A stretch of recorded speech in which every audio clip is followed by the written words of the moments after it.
Guys, আসসালামু আলাইকুম। আশা করি সবাই ভালো আছেন। তো আজকের মতো ভিডিওটা শুরু করতে যাচ্ছি। আজকে সকালটা আমাদের খুব সুন্দরভাবে শুরু হয়েছে। সকালে নাস্তা করে সবাই বসছি। আমার ওয়াইফ হয়তো অন্যান্য কাজ করতেছে, ফ্যামিলির ঘর গোছাচ্ছে, ঘর ঝাড়ু দিচ্ছে, কাপড় চোপড় গোছাচ্ছে। তারপর ওনার একটা ছোট্ট বিজনেস আছে, ওটা গোছাচ্ছে। তো আমাকে উনি কাজের ফাঁকে বললো যে ওনাকে একটু সাপোর্ট করার জন্য, সাপোর্ট দেওয়ার জন্য।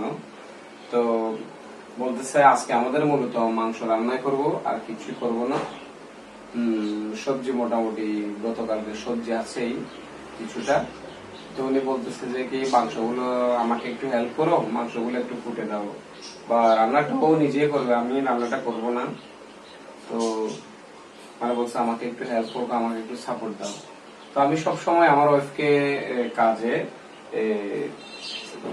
সাপোর্ট দিতে বলে এটা আমি কখনো কোনো সময় না করি না। আমি সব সময় সাপোর্ট দিই। তো মূলত বিষয় হচ্ছে আমি পরিশেষে বলতে চাচ্ছি যে প্রত্যেকের প্রত্যেকে প্রত্যেককে রিকোয়েস্ট করতেছি যে যারা হয়তো সংসারে আছেন, যে কোনো কাজে আপনার ওয়াইফ যদি আপনাকে একটু রিকোয়েস্ট করে, আপনাকে বাবদা করে, ওনাকে একটু সাপোর্ট দেওয়ার জন্য, হেল্প করার জন্য, আপনারা এটা কখনো না করবেন না। কারণ আপনি কি জানেন একটা মহিলা পুরুষের চেয়ে বেশি কাজ করে? সেটা হচ্ছে আপনি মানেন বা না মানেন, কিন্তু সেটা আমি মানি। পরিসংখ্যানে বলে যে ছেলেদের চেয়ে মহিলারা একটু বেশি বেশি কাজ করে, বেশি পরিশ্রম করে এবং বেশি লোড নেয়। তো আমি সংসারে যারা আছেন, পুরুষ যারা আছেন, তাদেরকে রিকোয়েস্ট করতেছি যে আপনার ওয়াইফ আপনাকে যখন বলে যে একটু কাজে সাপোর্ট দেওয়ার জন্য, কখনো না করবেন না। এটা আমার রিকোয়েস্ট। তো কাজে সাপোর্ট দিলে বা আপনার এই সহযোগিতা করলে হয় কি জানেন,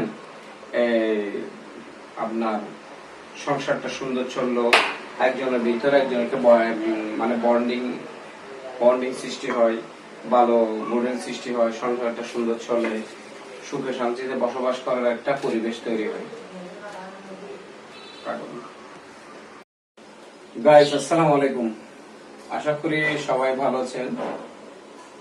তো আজকের মতো ভিডিওটা শুরু করতে যাচ্ছি।